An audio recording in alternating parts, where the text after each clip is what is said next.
Welcome into a special Monday edition of the ALL NFL Sunday Huddle, which we usually do late Sunday nights, but due to some scheduling things and news and all types of drama involving a number of our teams at ALLCITY, we thought we'd put this all together.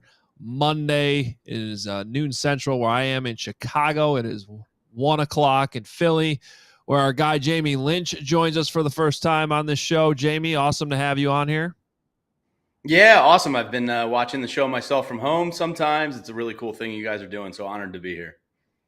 Yeah, great to have you. And, of course, our guy Brack out in Phoenix. Both of your guys' teams rolling right now. Complete opposite situation, Bo, than what's going on with the Bears. No doubt about it. Yeah, you got the agony of defeat, picking up the pieces, and then you got Jamie and myself flying high. A couple, 4-game winning streak for the respective teams that we cover. Quarterbacks playing at a high level. Vibes couldn't be higher. And then, there's what's going on in Chicago. Yeah, yes. I am not going to lie, Adam. I do feel bad for the Bears fans. It's just constant cycle of, some people call it the cycle of suck here. I like to call them the backwards Bears because they hire everybody backwards instead of from the top on down. They usually go bottom up and then they flip it all over every 3 years. So yeah, we're just in that cycle right now. We're actually getting live updates right now from Matt Eberflus, who is speaking at House Hall. So we might have some updates, although right now it seems like non-updates so far. So we will continue to have that discussion here as one of our top topics. But before we get into that, guys, I like to always start the show by just looking back at our best and worst from the day. Usually, I'd like to give us the opportunity to talk about teams that we don't cover. So anything you guys saw, the best and worst of the day, I will start. I'm actually going to start with my worst and then my best because it actually has to do with the same game. But Jared Goff throwing 5 interceptions is my worst. However, my best is the Lions somehow coming back to win that game. What a win for the Lions who, all due respect to the teams you guys cover, right now the Lions seem like, to me, the class of the NFC, the favorite to win the NFC. We'll see how it all plays out, of course. But the way that they keep finding ways to win football games, and in this case, in spite of what was a really tough first half. That is a team that, for the coach to come out and establish the grit as the first thing he did when he got to Detroit, Dan Campbell, they certainly play that way. So you got to give them credit. They are one of the teams, unlike the Bears and Jets right now, who are typically the lower class teams in the league that are seemingly stuck there and can't get out of their own way. The Lions appear to have somehow gotten out of that basement of the NFL after decades and decades. And they're just a good football team. There's no doubt about it right now. And if you can survive, Jared Goff, who's been really playing well for the last couple of years, if you can survive a game like that on the road on Sunday Night Football against a good Texans team, that was very, very impressive. So that was my best. Jamie, I'll go to you next. Yeah, mine's also oddly enough from the same game. But to your point about the Lions, no offense taken here in Philadelphia, they are the king of the NFC this year. They're covering since 2021, Adam, under Dan Campbell, nearly 73% of their games. They're on an absolute heater when it comes to covering the spread on top of it all, which is just crazy. It's one of the best against the spread runs ever in the NFL. So that's pretty cool. My best and worst comes from the Commanders-Steelers game. And the worst, the Commanders. You lose a game on a hard count? What are you doing, guys? Absolutely benefited the Eagles this week, especially with the short week. And then my best from that was George Pickens just trying to fight the entire Commanders team There's something about a wide receiver with attitude that's physical that I absolutely love. And George Pickens a couple times was ready to take on the whole Washington team. So I thought that was an awesome game to see. It was definitely paying a little more attention to it because of the Commanders' implications for the Eagles this week. But you can't lose a game on a hard count. And then George Pickens, to me, trying to fight everybody was just awesome. And he made some pretty spectacular catches too. You know, everything that Hoge said about the Lions game, I think you can kind of apply it to the Chiefs win. And I want to come and pick up our friends over at DMVR after a brutal loss to the Chiefs. The Chiefs find a way again, this time blocking a field goal in the final second to run off against the Broncos, who were spectacular on defense. Another pedestrian performance from Mahomes. You know, nothing blows you away as far as him and Kelsey. I know they connected for like 64 yards and a touchdown, but outside of that, that was it for the Chiefs. And they improve, to 9-0 on the season, undefeated. They haven't lost in the last 11. They, like the Lions, find a way. I saw also, Hoge, that Goff is 7-0 in games that he's thrown 4 or more interceptions, which is an unbelievable stat. That he hasn't just torpedoed his team's chances of winning any of those games. But yeah, the Chiefs sneaking that one out, finding a different way to win a football game. And then I'll add this on, one last little extra here is the NFC South. Nobody wants to win this division. The Falcons have an opportunity to kind of gain some ground on the Bucs, and they, their field goal kicker, what he missed 3-4 field goals in that, and the Falcons lose, and the Bucs lose a tough one against the 49ers, which would have helped the Arizona Cardinals out. But another tough luck loss for the Bucs and the NFC South. The Falcons just a tight 2-game lead there. Well, that was going to be an honorable mention for my worst. Deebo Samuel losing his mind on the long snapper and kind of accidentally swiping Jake Moody at the same time. And it seemed like he was probably more mad at Moody for just missing the kicks. That was crazy. But, they found a way to win. And I actually liked how Kyle Shanahan, honestly, Deebo and Jake Moody all handled it after the game, basically chalking up to brothers just fighting.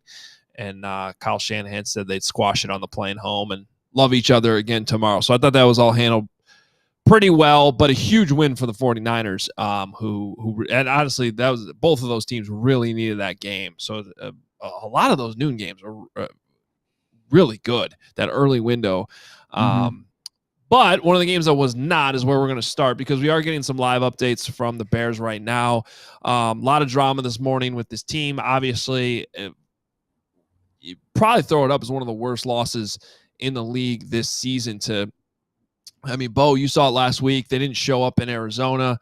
Now, the way the Cardinals have been playing, you wanted to give them credit, too, for that. And obviously, it was a great win for them. In this situation this week against the Patriots, who are just a bad team, who did not have a lot of talent on their roster, to come back home, where the Bears had actually not lost a game at home in 13 months, believe it or not, and to only get 3 points. We're in full-blown crisis mode this morning with the Bears.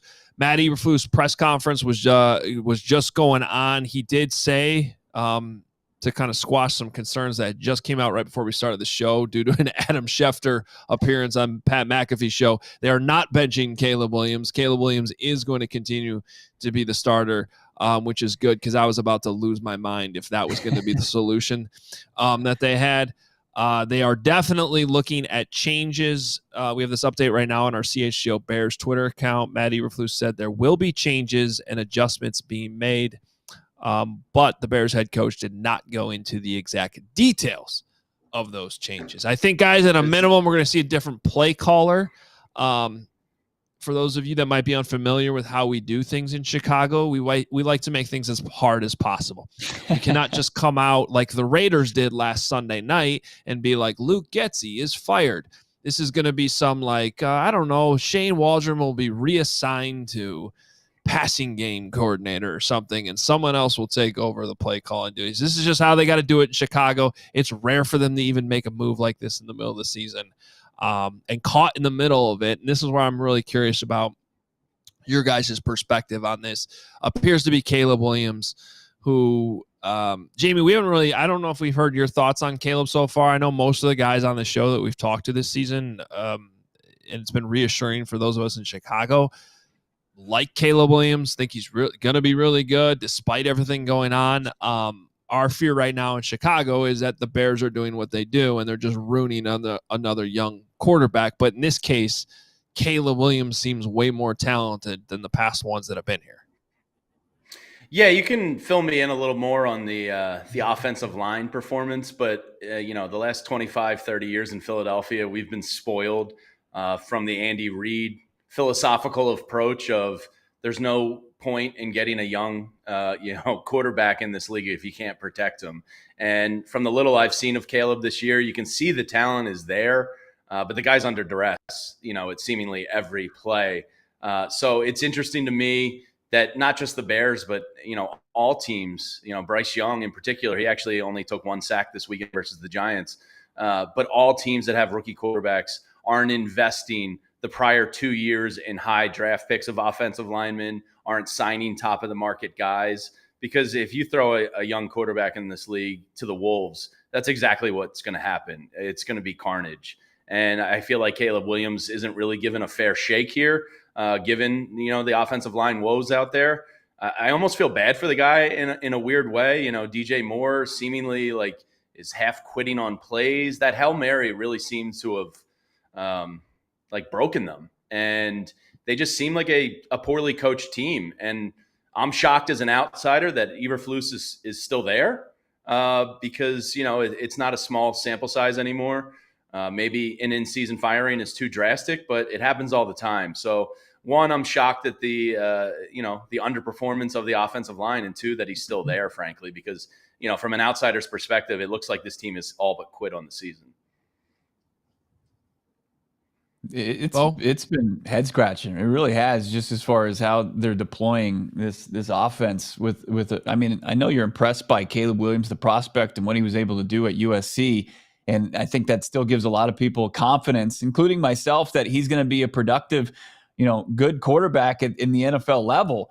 But what they are not giving him any help. And, you look at them trying to get DeAndre Swift and the run game going yesterday, and that still wasn't enough. I mean, when it comes down to it, when they need Caleb Williams in this passing game to make a play, opposing defenses, they'll welcome that. I mean, just it's in such disarray. And the play just seems dead from the very, snap of the football, or even pre-snap. It's what we watched on display last week against the Cardinals.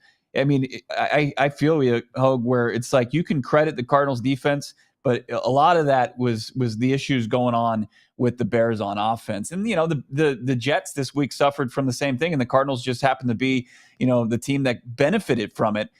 I saw Nathaniel Hackett come up in the elevator of the press box. I mean, a guy who was stripped of his play calling duties earlier this season for the Jets. And I'm wondering, what does this guy even do now? Why are they keeping him around? And I'm curious what they'll do if they strip Waldron of his play calling here for the Bears in a similar fashion. But you just see both offenses just don't have a direction. They don't have a path. It's just a bunch of jumbled plays that they seem to run, and it just doesn't benefit anybody. And it's unfortunate. Could you be ruining a really impressive prospect while you're doing this, just with this malpractice from the play calling standpoint? Yeah, and I'm sure this has happened before, but I'm struggling to think of an example off the top. I don't. What I'm translating from this press conference that just happened about 10 minutes from where I live here in my home studio right now is that Matt Eberflus just announced that he's making a change, but he's not ready to announce what those changes are. What? Oh boy.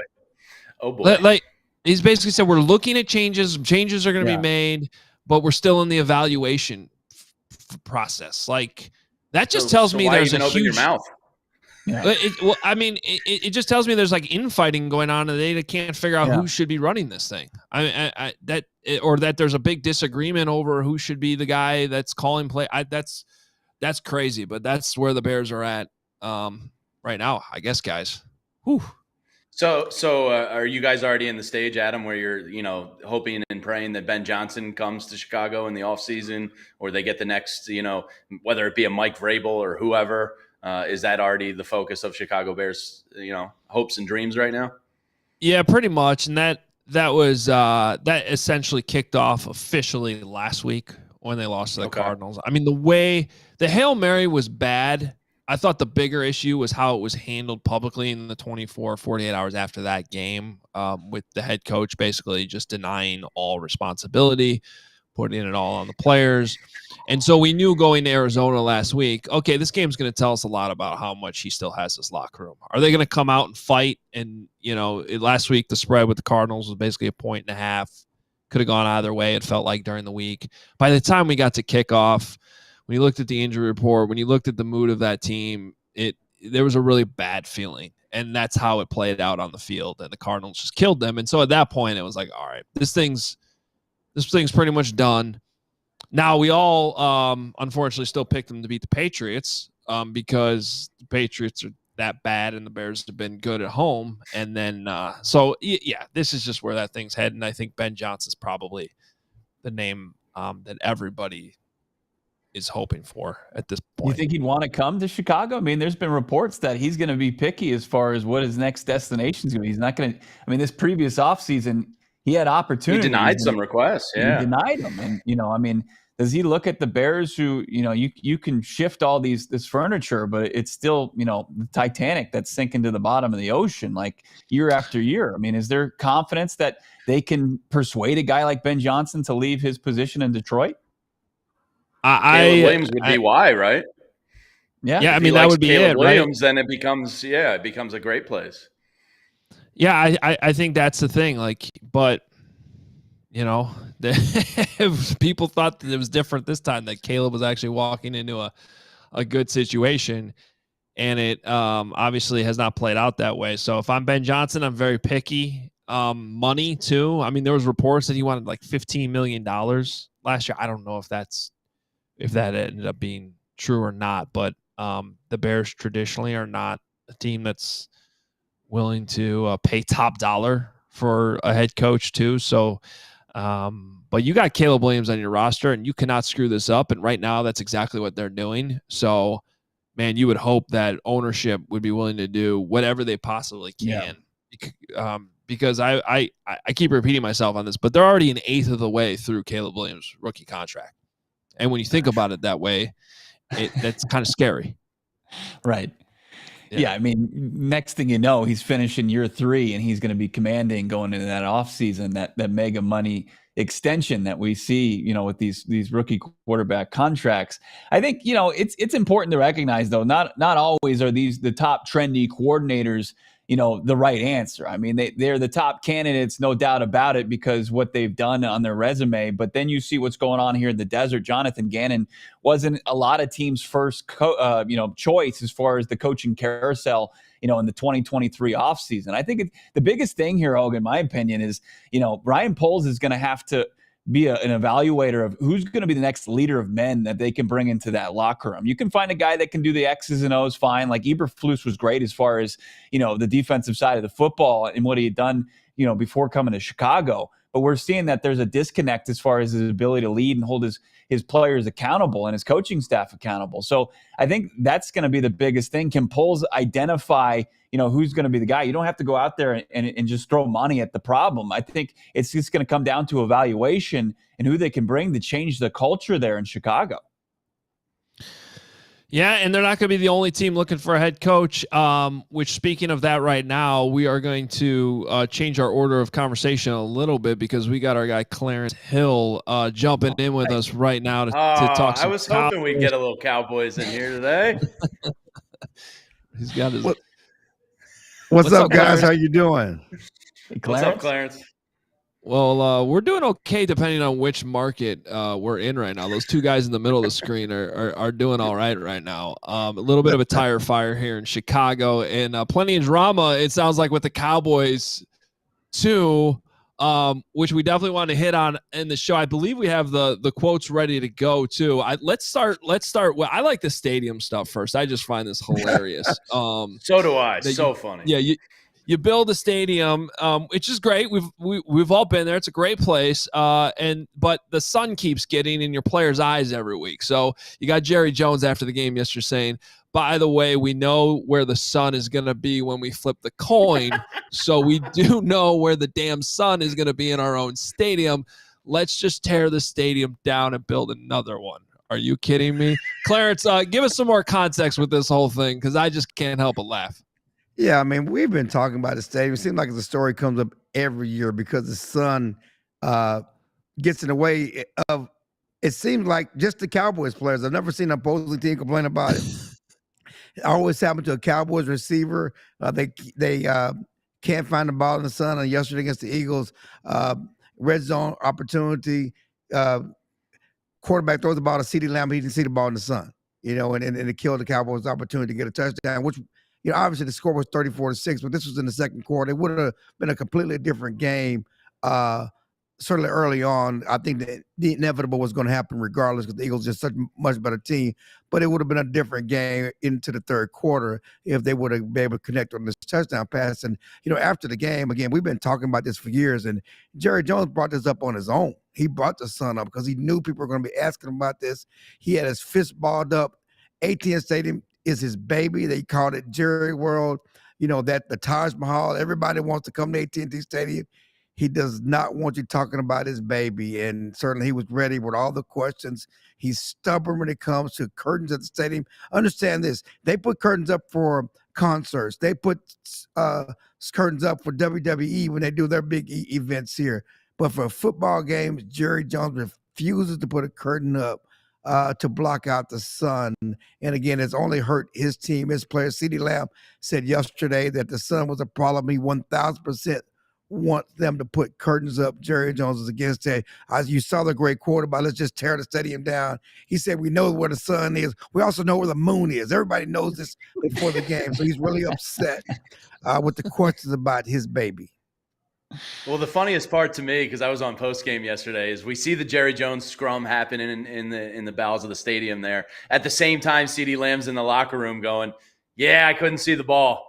And Jerry's making it, like, this isn't something we complain about. And his star wide receiver is going, yeah, I couldn't catch the touchdown because I was blinded by the light. So that was very funny. Clarence, to your point, though, I do think maybe Jalen Hurts in the first half there was taking some kind of coverage sacks. And I do wonder how much that sun was in his eyes. Now, they're a winning organization. They're not going to come out and blame something like that. That's my little dig at the Cowboys. But I do wonder if that sun was blinding him a little bit downfield. Come on, man. The Cowboys have been bad, okay? They're having a bad season. But DeMarvion Overshawn was on his butt, okay? That has nothing to do with a coverage sack, okay? Micah Parsons came back from missing 4 games, had 2 sacks, running them down. Nothing to do. He's going to look good in an Eagles uniform in next season. They're already bad, but no, those were not coverage sacks. That's what the Cowboys play well. And that's the frustrating thing about it, is because the defense did play well early on, and the offense showed nothing.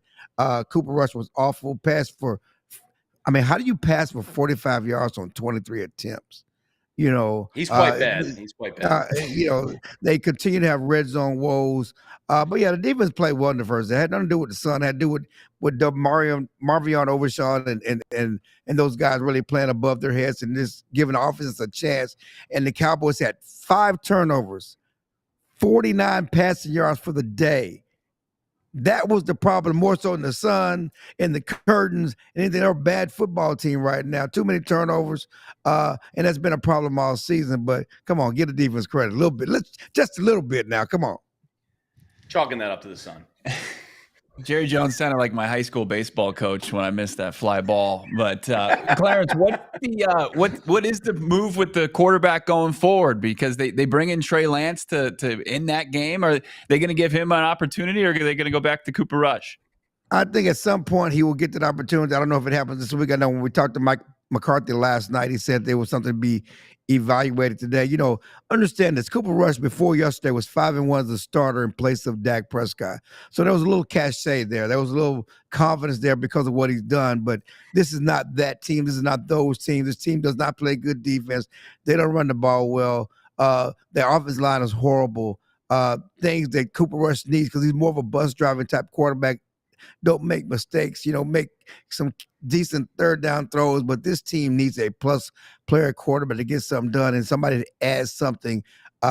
Trey Lance, 3rd overall pick of the 49ers, certainly the Cowboys famously traded for him last year for a 4th round pick, and he's yet to start a game. Really, yesterday was the first time he was ever played in the game. They need to find out about him. They didn't pick up his 5th-year option, so this is the last year of his contract.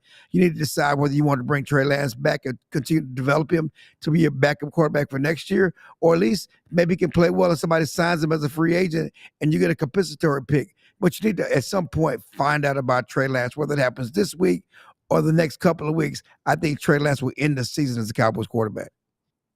Yeah, it seems like they're at that point right now. Legend covering the Cowboys, Clarence Hill, joining us right now. And we got to talk about Micah Parsons' comments, too. I saw these last night. I had to do a double take. I was like, wait a minute. Is this one of those fake accounts? Is this one of those AI-generated videos that's going around right now? He said the question was about, I don't even remember what the question was. Clarence, I'll let you clean it all up. But he said Mike McCarthy can leave and go wherever he wants. Guys I kind of feel bad for are guys like Zack Baun and guys who might be on their last year or on their way out, because that's who I wanted to hold the trophy for.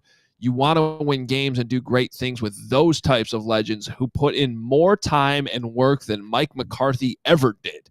Those are the kind of guys that I have so much sympathy and hurt for. Wow. Well, first of all, he was asked about whether they're motivated to play for Mike McCarthy, who we all know is in the final year of his contract and needs to get to the playoffs or at least before the season. The thought process was he needed to get to the NFC Championship game or the Super Bowl to keep his job. He's last year of his contract, 12-5, 12-5, 12-5. Each of the last 3 years, one playoff win. They did nothing to improve the team. Jerry Jones said before the season he was trying to put pressure on the coaches to take it to the next level, which is why he didn't give him a new contract. Clearly, the season has been off the rails ever since. Micah was asked about Mike McCarthy and went into his diatribe. Initially started out with saying, that's above my pay grade. But he went into diatribe. Yes, realistically, Mike McCarthy could go and coach the Bears next season. How about that? Oh God. You guys are talking about Ben Johnson. Listen, the Cowboys might want Ben Johnson, but he could conceivably have another coaching job. And he was trying to show empathy for his veterans, people he's in the locker room with, like Zach Martin, who is most likely in the last year of his career, most likely will retire. And he said, I feel more for him. I'm playing for him. If I'm motivated to win for him. And that was fine and dandy until he went too far by saying worked harder than Mike ever did. And that's kind of where it went off the rails. But I think initially he was trying to show some empathy for his player. He wasn't trying to diss Mike McCarthy. The problem with Micah Parsons is that he tries to be thought-provoking sometimes. He tries to be a deep thinker. He really tries to give the media a good answer, which is why he has a podcast. Sometimes you put your foot in your mouth. He put his foot in his mouth when he went with, act like Mike McCarthy didn't work hard. And that's where he put his foot in the mouth. But otherwise, he does not have a problem with Mike McCarthy. But certainly he went too far and is getting killed for it today. It just feels like Mike Vrabel or Bill Belichick's going to end up down there, doesn't it? Ben Johnson, man, we want some new blood. I don't know if they can. Does Ben Johnson want to play with Dak? Sure. Hey, Dak is not the issue. Dak is not the pretty good quarterback. Dak is not the problem here. Why would he not want to play with Dak? He wants to play with a quarterback, a proven winner, a proven quarterback. The question with Ben Johnson, to me, we've heard the reports. The guy wants $15 million or whatever he wants. He's not coming cheap to anybody. He's turned down Carolina because they didn't offer him enough money. And Jerry Jones only paid Mike McCarthy $5 million. He's not getting up into those double-digit money range for these coaches. So that'll be a real issue as they go forward. Certainly, you look at Mike Vrabel, you look at Bill Belichick. Do you really want to spin the block with one of those old coaches? At least the thought process down here is you need new blood. You need some of these guys off this Shanahan tree, some with some new ideas, some fresh things, because the offense is stale, the team is stale. I don't know if going with a retread will get it done. Yeah, that'll be interesting. I would assume the Cowboys would be in better position to land Ben Johnson than the Bears, but who knows? I guess, like we said earlier, it all comes down to what Ben Johnson thinks about Caleb Williams. Hey, Clarence, great stuff. Awesome having you on the All NFL show with us today. Appreciate you taking some time. Anytime, man. I'm welcome to come back anytime. Awesome. See you, Clarence. He's got the hook I'm going to. Love it. Mm-hmm. There it is. There it is. All right, guys, let's get to your teams. Some of the better situations in our All City family right now. I guess because we were just talking about the Cowboys, we should stick with the Eagles here. I feel bad, Bo. For the record, Bo, I wanted to talk Cardinals first. And then the press conference happened, and so I'm not doing this intentionally. The Cardinals deserve their due. And it should not be disrespected. But since the Eagles did play the Cowboys, Jamie, give us the Eagles side of this game yesterday. It was close for a while. In fact, when I went back and because we were all busy with our stuff yesterday, when I went back and combed through this game and watched the highlights, I was like, well, man, that play that's getting all this attention with the sunlight is getting that attention because the Cowboys were about to take the lead late in the first half, and it legitimately was a big play. Now, I agree with Clarence. I think it probably would have ended up going the way it went anyway. But things are seemingly better in Eagles land right now than they were maybe a month and a half ago. Yeah, the Eagles defense is kind of the story of town here. They now haven't allowed a touchdown in 3 of their last 5 games. Ever since they came out of the bye, they implemented rookie Cooper DeJean from Iowa into that kind of nickel package to take over for Avonte Maddox, who probably has lost a step due to some injuries over time building up.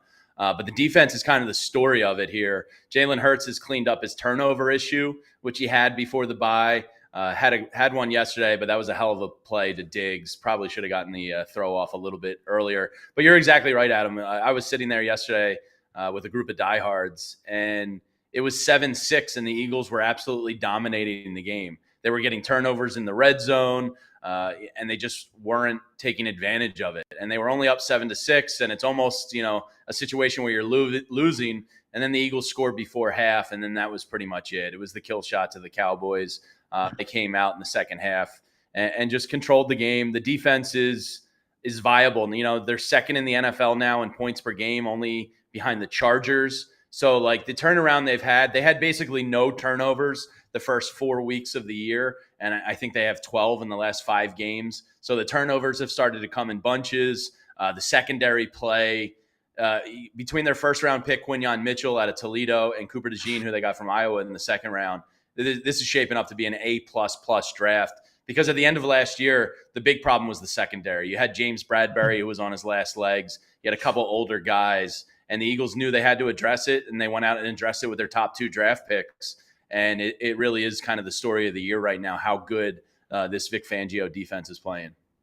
Now, part of it is there was one good quarterback in the mix. In fairness, there was a Cooper Rush in there. There was a Daniel Jones, or not a Daniel Jones in there. There were some really bad quarterbacks in there. Yeah. They did handle Joe Burrow. So, this Thursday on the short week versus Jaden Daniels, that's a huge test for them. But the defense has really got this town kind of excited. But Jamie, Bo, real quick, I'll jump in on this just because we had Vic in Chicago here, and he was, first of all, a joy to cover. I just loved how blatantly honest he was. Even in press conferences, he's a throwback. But you know what? To be honest, we live in such a NFL media world right now where so many coaches are so paranoid about the feelings of their players at all times that they're so afraid to say anything that's gonna, get anybody upset. And Vic just doesn't give a shit. He's just like, like you didn't play well. He's got to be better. He can't do that. And he's not disrespectful about it at all. He's just saying what's obvious. And I always respected that. But most importantly, dude, his defenses are just good wherever he goes. The scheme works. It doesn't really. In one of the great things about the NFL is how things are cyclical and teams figure out certain schemes and they learn how to beat them over time. And Vic, it doesn't really matter where he goes. It works. So if there was one constant I thought the Eagles had this year, maybe it wasn't going to be immediate. But to your point, Jamie, I'm just not surprised at all to see this thing start to come around. There's too much talent on that defense. They've obviously hit on some really good draft picks. My feelings on Jalen Carter well documented. I wanted the Bears to draft him, and they didn't. They gave him to the Eagles instead. They got a punter out of it, so good for them. But being pulled, baby. Yeah, it's not surprising to see this Eagles defense come around, is my point, because he's just too good of a coordinator. And to throw more flowers at Vic Fangio here, one of the moves, Eagles have a history of ignoring the linebacker position. They don't invest heavily in it. They don't draft highly with it. They just believe that, the defense, they're built like kind of opposite, from the trenches out. Secondary linebacker can be ignored. Vic Fangio went out and got Zack Baun, a guy who hadn't really played a full-time linebacker position before. And he staked his claim and said, this is the guy I wanted. So much so that they let Devin White go this season. And Zack Baun and Nakobe Dean are getting better by the week. And Zack Baun is flying around. He's aggressive. He's blitzing. He's doing well in coverage. So Vic Fangio, the GM, really kind of hit a home run there with Zack Baun. Yeah, I think the next 3 weeks are going to be huge, tests for the Eagles. I mean, you talk about the quarterbacks that they've faced in the last couple of weeks, and they took care of business. Credit to them doing so. But Jaden Daniels on a short week, as you mentioned, and then back-to-back road games. You go against a revamped Rams offense. Matthew Stafford and his receivers are back, and they look like they did last season, and they've kind of refound it. And then on the road against the Ravens. I mean, those are going to be 3 huge tests for this defense to continue to roll. So I'm interested to see how that pans out. And then, a little bit of a reprieve there with the Panthers, and then the Steelers right back at it, who looked good against the Who are Commanders. no joke now. Yeah. I mean, Russell look, Wilson's kind of back, I guess. I guess. I mean, he was able to win that game, in pretty impressive fashion, the way they did, going back and forth with the Commanders. So yeah, I can't wait to see starting this week, how or if the Eagles are for real. But they've done a good job taking advantage of some of these down teams. Same thing with the team I covered, the Cardinals. Yeah, and we're very familiar with Jonathan Gannon here in Philly. You love him. This is a huge. Yeah, for the most part, I did. I mean, he had an NFL record in sacks. How do you not like a defensive coordinator that got you 73 sacks one year?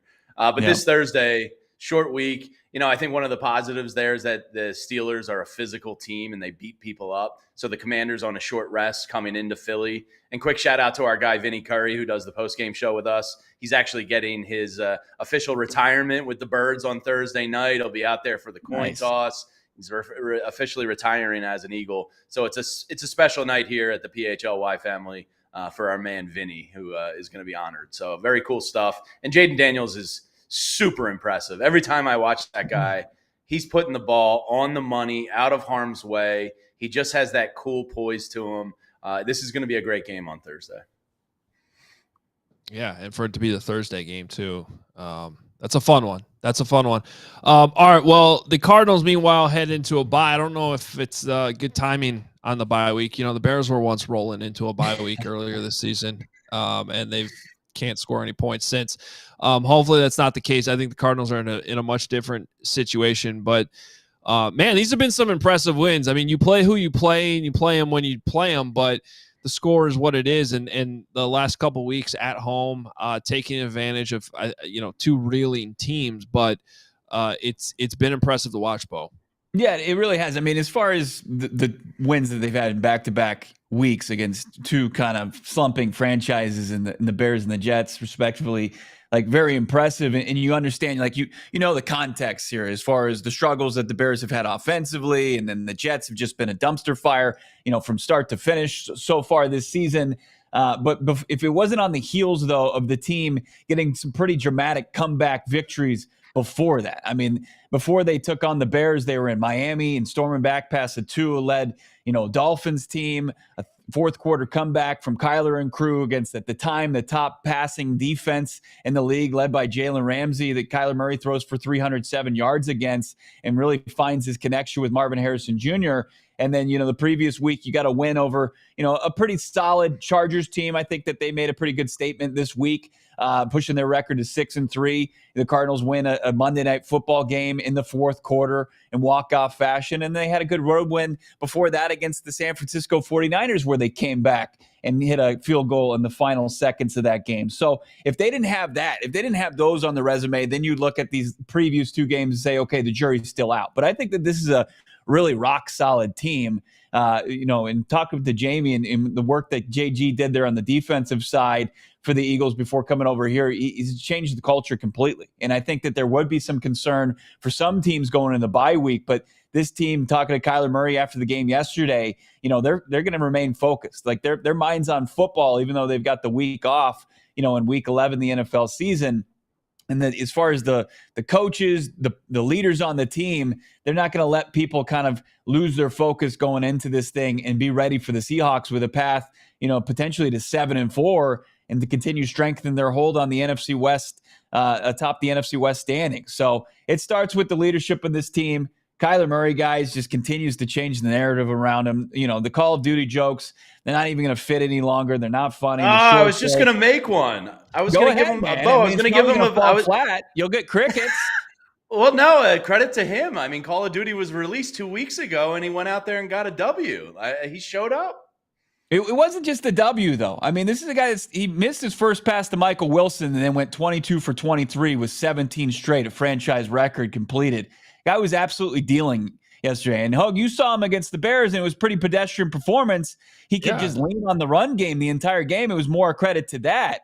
Kyler Murray's got 3 pretty unbelievable performances this year. Week 2 against the Rams, the game against the Dolphins, and then this team, the Jets. I mean, they didn't have a lot to hang their hat on, but they were the second best pass defense in the league coming in this game, and he had no issue cutting them up the entire game. I think Kyler Murray had a statement performance yesterday, 266 through the air, 2 rushing touchdowns, had a passing touchdown, a beautiful drop in the bucket to Marvin Harrison Jr. He used the complete package and continues to kind of keep the naysayers quiet, going into this bye week. Yeah, but I mean, that was the Marvin fans in Philly. No, he's one of ours, so you always cheer for the hometown guy, right? Yep. Look, the only thing I was, at all still skeptical about a little bit leaving Arizona last week was the fact that Kyler didn't do much against the Bears, but I kind of felt like he didn't need to. That was more like the Bears' run defense couldn't stop anything. They just kept feeding James Conner, and that was that. So to have him follow it up yesterday, in a game where Aaron Rodgers is quarterbacking the other team, and to play like he did, I think that was impressive. Now my question, Bo, I think the rest of the season to me is it's great. You held the Bears to 9 points, the Jets to 6. The defense was well documented when we talked leading up to the game last week. There's not a lot of huge names. There's Budda Baker, and then it's just kind of like this. It feels like Jonathan Gannon's doing his thing with the rest of the unit. Can they keep not maybe that level of defensive play up, but enough when they start playing some tougher teams here to continue to win football games? Yeah, I think it's fair to be skeptical. I mean, but the performance can continue to change that narrative. I mean, there isn't a ton of talent on this defense. I don't think that's a secret. It was a big question mark going into the season, but now they've got 3 consecutive home games where they've kept the opponents out of the end zone. No touchdowns at State Farm Stadium. And, I think that a lot goes to the credit of Jonathan Gannon, his young defensive coordinator, Nick Rollis, who also exited Philly as their linebackers coach, 31 years old, and he's found a way. It's that bend, don't break mentality. And if this was just going to be the status quo going through the remainder of the season, I'd say, there are some red flags to where the performances probably won't continue. But if they can be good enough and this offense can continue to score around 28 points per game as they've done the last 3 weeks, I think that it's a good recipe for some success.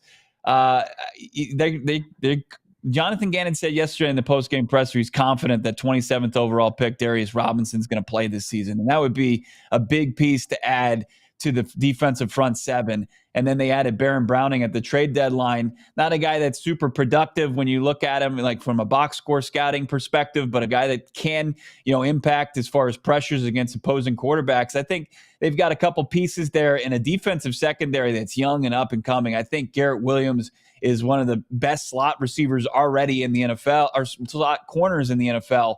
And then Max Melton is a guy that they drafted in the second round of Rutgers that I think is already, shown that he can play in this league.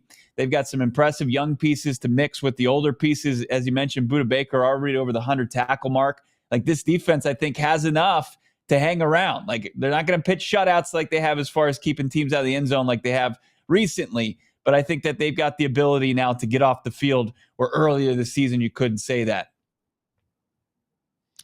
Jamie, any final thoughts on the Cards?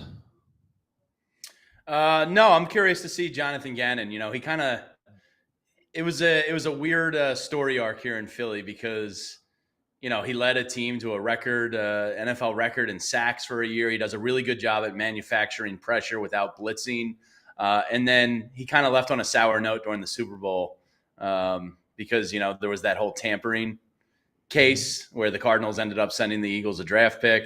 I know, but me, the Hoge mouth, that still wears on me that maybe he was distracted during a Super Bowl week. So it was an odd, for me at least, story arc where I liked him as a DC, and then he's out looking at real estate and thinking about his next job with the Cardinals during the Super Bowl week. So kind of ended on a sour note for me. But Shane Steichen was fine, right? Shane Steichen, he was cool to take his job. There was no issues there.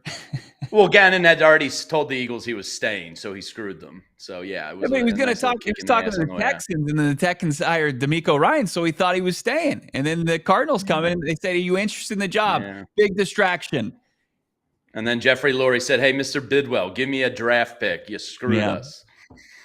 I have to say, I think any coach that's taking a head coaching job and still has coaching in the Super Bowl for a different team, that's weird, right? It's a distraction no matter what. Like, and I'm sure there's examples on both sides where it's worked out and where it hasn't. But there's no way it's not a distraction when you're taking a head coaching job and moving your family. Yeah, I mean, because it's human nature, right? Like, these guys are human. Yeah. They have very cool jobs, but your wife's like, oh, well, what about the new house and what about the school district? Like, there's just natural human elements of it where it's distracting. So I have a little bit of animosity towards Jonathan Gannon for the way he left, but his family's set up for life, so you can't really hate him too much. Just knowing JG a little bit, he didn't field one question about what school district his kids were going to go during Super Bowl week. I mean, no, that's from his wife hitting him up, going, "Are we going in this?" Figure it out. Yeah. Focus on the Super Bowl, Gannon. Yeah. Hey, really quick before we get out of here, let's give our guys at DNVR some love because they were this close to pulling off one of the better wins in the league yesterday of the season, quite frankly. And I actually had this discussion this morning when it comes to, of course, with how Caleb Williams is struggling. There's they should have kept Justin Fields, they should have drafted Jay Daniels, and I'm like, how do you think Caleb Williams would look right now if Sean Payton was his coach? This matters. This matters a lot. And I was not high on Bo Nix. I've said that many times. I'm very impressed with what they're getting out of him right now. And if it wasn't for a very, very well designed and executed field goal block there on the end where they just basically bulldozed the left side of the line, knowing the kick was going to go, over that direction of the center. Dave Tobe's an outstanding special teams coach. He got the best of the Broncos on that play. That was basically a chip shot from 35 yards, and the Broncos would have won that game. So I still think that the Broncos, who, by the way, I have to say, I don't know if I love all of their new uniform combinations, but those road uniforms are sweet. I like them. I think the road unis are solid. So they almost pulled off a huge win yesterday, guys. Yeah, 2 or 3 ain't bad. I mean, the throwbacks are elite, and then you got the road. Yeah. It's just the home needs a little help. Yeah, I don't like them. Yeah, the Chiefs are a really weird story this year. I think they're the first team to win 15 in a row since like 2001. I forget who it was, but it's been a long time. And they seem to go down every first half, and then every second half, the defense keeps them in the game, and Patrick Mahomes pulls the rabbit out of the hat and gets it done again. It's really incredible what they're doing. Denver has a chance to bounce back, though. Falcons, Raiders, Browns, Colts. I mean, they're 5-5. Depends on how you respond to this really tough loss. Yeah, I think with Bo Nix, if you're a Broncos fan, right, this season's kind of a win. You got a good defense. Yeah. You got a quarterback a little bit you believe in. So I guess it's not too bad out there. I think those were the two biggest. I mean, the quarterback was the biggest question going into the season. And I was with Hoge. I saw him play, Nix play in the Senior Bowl, was very unimpressed. And what he was able to do against a really good defense yesterday, especially in the first half, throwing the football, like Bo Nix, I think is changing a lot of the, answering a lot of questions that people had going into his NFL career.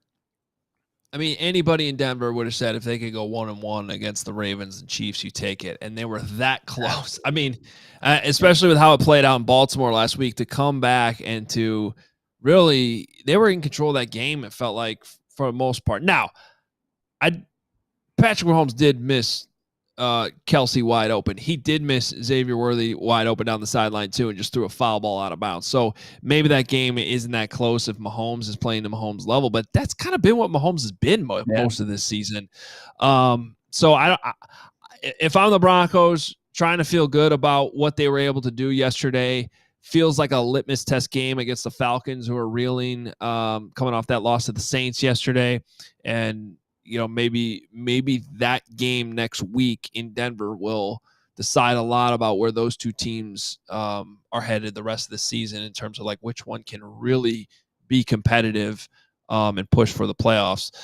So that's an interesting, kind of a low-key interesting game next week in Denver. Yeah, I mean, I guys, I don't think it's going to work well for Kirk Cousins against this defense, just how they're playing right now. It's a big opportunity for Bo Nix and the entire Broncos team to get. They could even stack some wins with the Raiders on deck. So, lick your wounds a little bit, pick up the pieces, and our friends in DMVR, I'm sure they're going to be feeling pretty good in the next couple of weeks.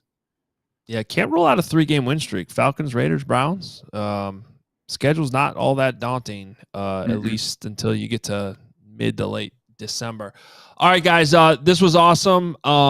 Appreciate you being on here. Jamie, it was great to have you on. First time, Bo, always good to talk football with you. Make sure you are following these guys, following all their content across the All-City market. I say this every single week, but we have such an all-star cast of NFL reporters and analysts and former players that are a part of what we do in every single market. So if you're just catching on now, you are a little late to the party, but you still, have plenty of time to be on board as we continue to grow across this country. And we will continue to bring you all of the NFL conversation each and every week here as we recap the weekends. This worked out pretty well on Monday. So appreciate everybody being here. And you can look for more of the content from the show across all of your channels. We try to spread it out evenly throughout all the markets. So look for that throughout the week. And we will talk to you next week. We'll see what types of crises and carnivals are going on in each market this time next week. We'll talk to you then. We all silly like the mayor.